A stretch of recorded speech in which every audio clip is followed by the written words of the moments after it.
I was given the talk, the HTCondor Philosophy, but I don't really want to talk just about the HTCondor Philosophy alone today. Really what I want to talk about is the High Throughput Philosophy, which kind of undergirds a lot of what we do with HTCondor. So to get in the mindset of this, let's imagine a world where HTCondor doesn't exist. There's no code, there's no SCED-D, there's no START-D. And in such a world, I want to ask you, are these high throughput ideas that we do still valid? And of course, we think they are. And at least I find this a very helpful technique for when we decide to add things to Condor or to remove things, to think not just in terms of, well, is this easy to do in the code that we have today, or the daemons or the services that we have, but is this valid in the greater scheme of high throughput? If we didn't have Condor, would these ideas still be valid? And when we do this, again, we don't start with Condor, or we try not to start with technology, but we start with people, because people have problems.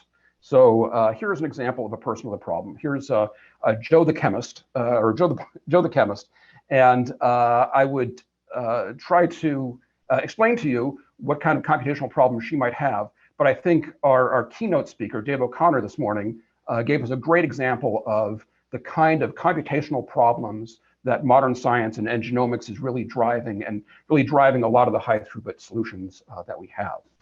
But before we get into sort of the high throughput philosophy, there's sort of some lemmas that I want to start with that we sort of take for granted. And I think Christine will be talking about this a little later. But we will take as given that these three things, that the total amount of work that you have can be broken up into smaller independent jobs, that we only use files for communication. We don't need real-time communication between these units of work that we break up. And our goal is to optimize the time to finish. We're not trying to polish screws and make each particular job go fast, but we really want to know, we really want to get to that last job. We're concerned about the long tail of these jobs.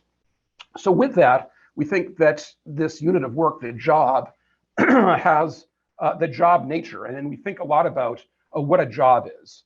And some aspects of their jobs have identity. They each have a unique number that identifies them.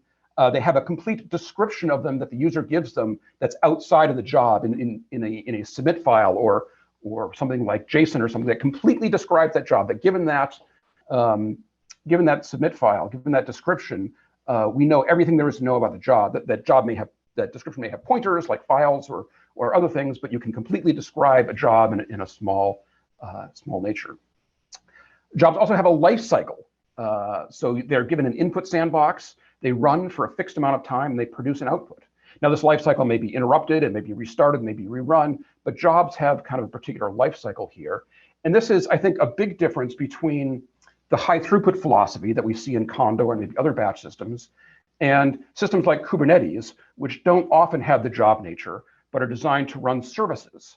So they don't have the job nature. These services run forever. They don't necessarily have any output. So this is sort of what we're talking about, the job nature, and we want to be able to process things with the job nature. So given that you have this work, you follow this lemma, you have a lot of jobs that you want to complete, what's the first thing that you need? And again, imagine a world without Condor. So the first thing you'd need is an access point, which is just a place for your stuff or a place for your job. And the access point keeps track of work to be done. It keeps track of work that has been done. It maybe knows about the order to do the work. It is responsible for managing all of your jobs. Now, when we talk about this in a world outside of Condor, you may think, oh, I'm going to have some skeuomorphic interface. I'm going to talk about a desk and files and pieces of paper, but no. An access point is a computer. Maybe it's a laptop, maybe it's a desktop, maybe it's a server in the cloud. So we think about an access point and the things it needs to do. And let's say we didn't have Condor, we might implement an access point as a spreadsheet. And it has attributes, one row per job, and it has some things about each job. And kind of an interesting thing on the right here is this beaker number, because these jobs have attributes that maybe aren't generic to Condor, that maybe are specific to a particular user. So an important point on these jobs or access points of jobs, we have to be able to have an extensible schema, so we can record information, not just that every particular batch job knows about, but only that are important to particular jobs. So principles of this access point are that it's robust. It doesn't necessarily never crash. If we could figure out how to write code or build machines that never crash, that would be worth a paper or two right there. But what we can do is we can make it robust so that after a machine or after the software does crash, we can recover. Another important point about these access points is that they're yours, that you control it. They represent your needs. They may be shared. The cardinality may be funny. You may have more than one access point, but you control your jobs and your access points. Because we break up work into a lot of different jobs, they need to be scalable. And the access point owns the job policy, and it makes all the decisions. It may not implement the decision. It may delegate decisions about when to remove jobs, when to start jobs over again, but it is responsible for owning that policy. So we're imagining a world without Condor. Let's imagine a world with Condor now and talk a little bit about how Condor implements an access point. Basically, as Todd said, an access point means a SCED. So if you run a PS, you'll see it's running this Condor SCED process. And we in Condor are very fond believers in the Unix way. So we have lots of processes. We believe that creating a process per service with very well-known failure semantics that we can kill and restart, and each cleans up all of its memory on exit, is the right way to build robust services. And we take, in the Condor philosophy, we take very clear care to know and to delineate and to talk about what the responsibility of each service is. And we're very clear on this, and this is an important part of the Condor philosophy. And we may have many services per machine. In particular, the access point isn't just a SCED, but it also forks and execs a running shadow process for each running job. So on an access point, we have not just a SCED, but a bunch of Condor shadow processes running under it. Now, you may think that that's kind of expensive to have a process per job, and it is a little expensive, but it's worth it because it obeys this philosophy that we're very concerned about robustness. We're much more concerned about robustness than absolute performance. We can get scalability in other ways, but we're very concerned that we have this process level architecture with one shadow running per user. And the shadow is responsible specifically for the jobs policy when the job is running. So it is expensive to do this, but we can scale by adding many access points. So if we run out of processing power to do any particular one thing, we can add access points, maybe on different machines, maybe on the same machines. And this allows users to be able to submit near where their data is. So if they have one of these fancy genetic sequencing machines that we heard about this morning, maybe the submit machine is right near that, so we don't have to schlep our data all the way across campus to just be able to submit jobs. And this yields to another important part of our philosophy, that is submit locally, run globally. So we want to move the access points closer to the user, and once the access point has the work, it can send it to wherever it needs. So it's not just the SCED in the shadow, but robustness requires a parent. We want to make sure that these jobs stay running, and should they crash, something else restarts it, and that is the Condor master. And a Condor master runs on every machine that runs Condor. If a machine at all has Condor on it, it's going to run a Condor master process, which is a lot like init, which apparently is spelled differently now, and it's responsible for starting, restarting, handling the Condor on and off commands, and it kills processes that it detects are not running properly. And again, this is another way that we get robustness, is that we positively and affirmatively try to detect if a child is still not just running in the Unix sense, but processing and giving us keep alive signals. And if it doesn't, the master will kill it and restart it. So this idea of management that the master does when it manages the SCED or processes under it is very keen also to Condor. The master manages processes. And in Condor, we're very big on this word manage, and we use it in a number of contexts. And we think it's very important to building distributed systems. And we have very specific things we mean by manage. When we manage things, we want to manage all the things. Manage doesn't just mean create processes, but it means to remove processes. And not just the processes we created directly, but what they created, and to clean up after them. And in a lot of ways, this being able to clean up processes and their detritus is a lot harder and a lot more work than creating them in the first place, especially when you're distributed. Management also means that we need to measure and report about what we create. So if we're using too many resources, or maybe not enough, that any management process like the master or like the SCED can report and do reporting on all the things that it has created. And because any system can be overloaded, management also means being able to put limits on everything that we do create.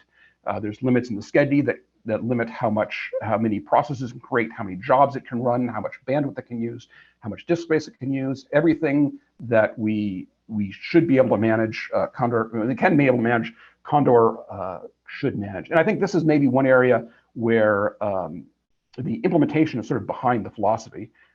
In principle, there's almost an unlimited number of things that we could want to limit, but that are sort of difficult to do or we haven't got around to yet. But the base philosophy is that no user, by using Condor, should be able to overload any machine on the network, and that Condor, or the distributed high throughput system, should be able to do that limiting.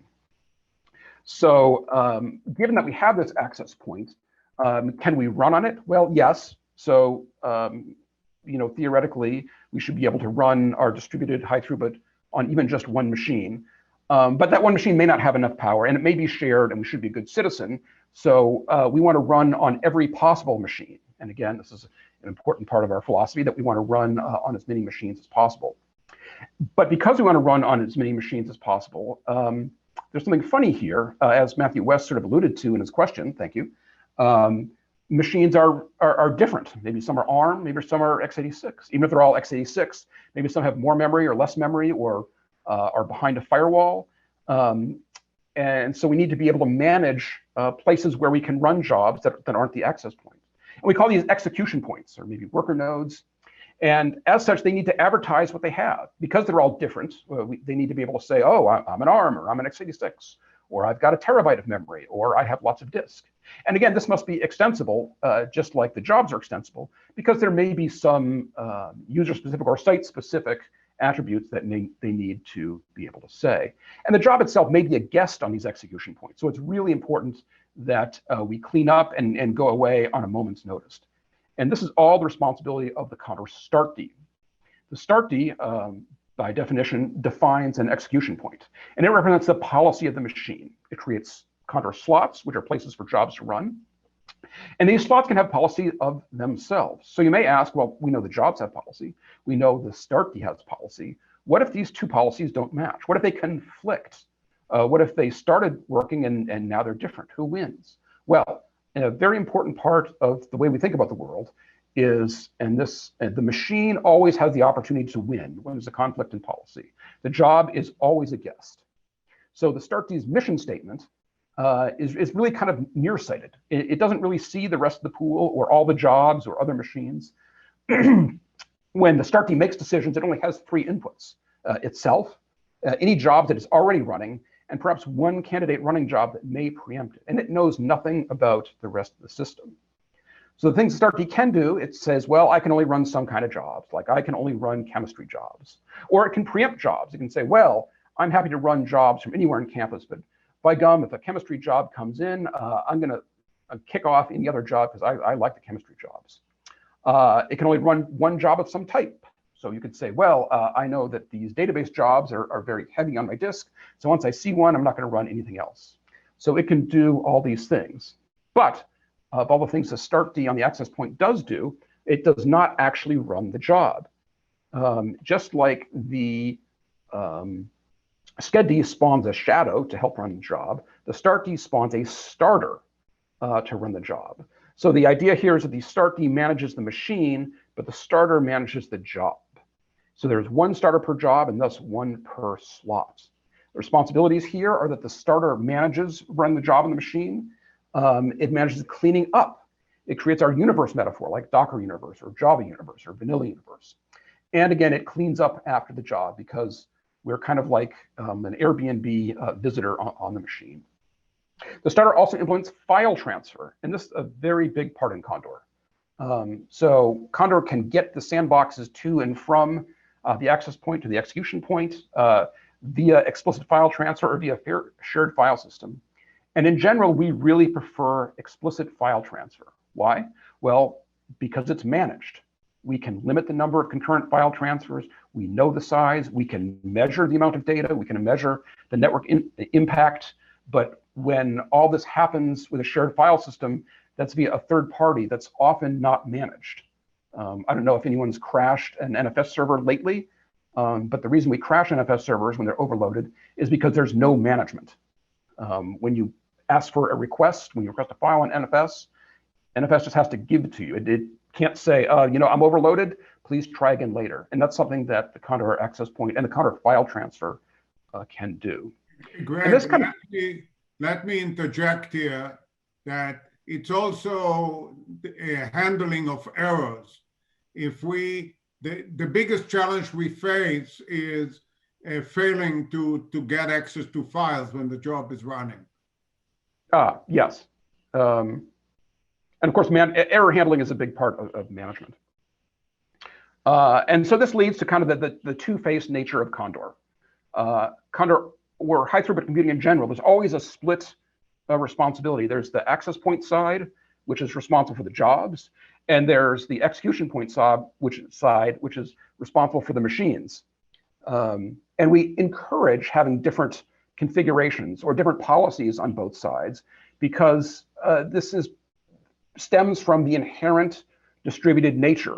There are responsibilities of the job and the access points, and there are different responsibilities that an execution point have. And we don't try to unify these because we believe they're fundamentally coming from different areas of responsibility. So an overview of Condor then is we have these three sides. We have the access point, the execution point, and a central manager in the middle, which we haven't talked about yet. So moving on to this central manager, this is the one part that is the, the central point. There's only one of these in a pool, and it sort of defines the pool. A pool may have one or more access points. It may have one or more execution points, but a Condor pool always has exactly one central manager. And the central manager is composed of two parts: the collector, which is a central database, but this is an in-memory database, and everything reports to it. So if it crashes, it loses everything. So our protocol is always to be updating. And because of this, it's not a central point of failure. So if it goes down, we lose the state, but everyone is sending updates to this, so it always comes back. And this gives us kind of an implicit garbage collection. Sorry, final Greg, piece, you're down to your last couple of minutes. Yep. So the final piece is the negotiator, which is the other half of scheduling. And it's slow, it's deliberate, and its responsibility is to allocate machines to users. So we have this kind of two-phase scheduling in Condor. The first phase is what the negotiator does, where it decides to divide up the pool to different users based on a number of things: priority, fair share. But then the second phase is done at the access point in the SCED, which decides, given that a certain user has gotten 5 slots, the SCED will assign those slots to particular jobs. And because of this, there's not a single point of failure. So finally, what I want to talk about is we talked about high throughput computing. You'll hear a lot of talk now about distributed high throughput computing. A lot of this is just taking these same ideas and going meta. So if we have 2 pools, we want to be able to send jobs from one pool to another and run not just in one cluster or in one campus or across campuses. And this destination may not necessarily be a Condor pool itself. So I'd like to thank you all for listening to me, because we said, remember, people have problems. Maybe the people in this audience are lovely Condor users, have problems, but people also solve problems. So I want to thank all of you who have either solved problems that we have created, or maybe you've given us problems that hopefully we've been able to solve for you. So with that, that's the end of my talk. I don't know if we have time for questions, but I have a office hour later in the week that I'd be happy to talk to anyone on any subject.